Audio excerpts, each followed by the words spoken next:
നിങ്ങൾ 17-ാം തീയതി വലിയൊരു സമരത്തിലേക്ക് പോകുമെന്നാണ് അറിയിച്ചിരിക്കുന്നത്. ഏത് തരത്തിലായിരിക്കും സമരം? സെക്രട്ടറി ഉപരോധമായിട്ടാണ് ഞങ്ങൾ പറഞ്ഞിരിക്കുന്നത്. 17-ാം തീയതി നടക്കുന്ന സമരം ഇത്രയും കാലം ആശമാരുടെ സഹന സമരമാണ് ഈ ഗവൺമെന്റ് കണ്ടത്.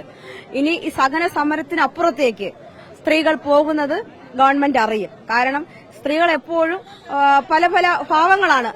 അമ്മ, ദേവി ഭാവങ്ങളിൽ സഹനം, ദേഷ്യം എല്ലാം ഉണ്ട്.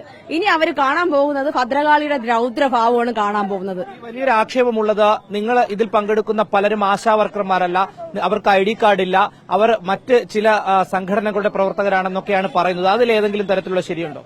ഞങ്ങൾ യഥാർത്ഥ ആശമാരായതുകൊണ്ടാണ് ഈ സമരമുഖത്ത് ഉറച്ചു നിൽക്കുന്നത്. ഞങ്ങൾക്കെതിരെ അധിക്ഷേപം ഉന്നയിക്കുന്നവർ ആദ്യം മനസ്സിലാക്കണം.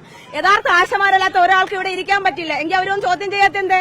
എന്തുകൊണ്ട് അവരൊന്നും ചോദ്യം ചെയ്യുന്നില്ല? യഥാർത്ഥ ആശമാരായതുകൊണ്ടാണ് ഞങ്ങൾ ഈ സെക്രട്ടറിന് മുമ്പിൽ ഇരിക്കുന്നത്. അല്ലാത്ത ഒരാൾക്ക് ഇവിടെ നിൽക്കാൻ പറ്റില്ല.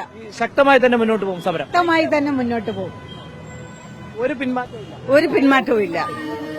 ശക്തമായി കിടന്നിട്ട് ഞങ്ങളെ സർക്കാർ വന്ന് തിരിഞ്ഞു നോക്കിയിട്ടില്ല. അപ്പൊ ഞങ്ങൾ തിരിച്ചു പോകുന്നത് ശരിയാണ്. അതുകൊണ്ട് ഞങ്ങൾ ശക്തമായി തന്നെ പോകും.